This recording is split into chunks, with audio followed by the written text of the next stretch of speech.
Programang ito ay rated SPG. Striktong patnubay at gabay ng magulang ang kailangan. Maaaring may masiselang tema, lengguwahe, karahasan, sexual, horror o droga na hindi angkop sa mga bata.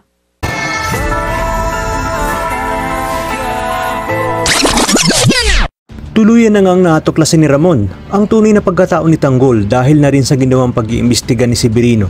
Napag-alaman niya rin na si Tanggol ang siyang nakapatay sa anak ni Olga na si Greg at si Rigor de Magiba ang asawa ni Tess na kanyang pinag-iwanan ng kanyang lahi sa Quiapo na kanyang nakaengkwentro ng 2 beses. At dahil sa sobrang galit ni Olga ay nanganganib na rin ang buhay ng buong pamilya ni Tanggol na siyang sisimulan ng pagkakabuhol-buhol ng kanilang mga tadhana.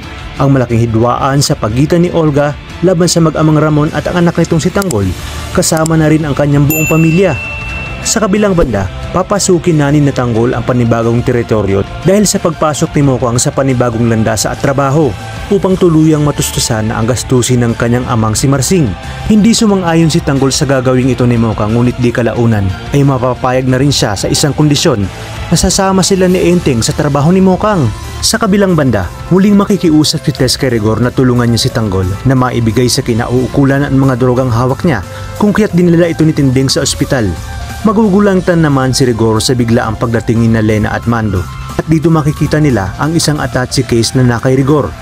Dito na nga kaya tuluyang ilalaglag ni Rigor si Tanggol at sasabihin niya kay Lena at Mando na konektado si Tanggol sa isang malaking sindikato upang tuluyan na nga itong makulong. Kaya naman mga kapamilya, tutok lang dahil marami pa tayong dapat abangan. Dito lang sa bagong paborito ng sambayanan, ang FPJ's Batang Quiapo.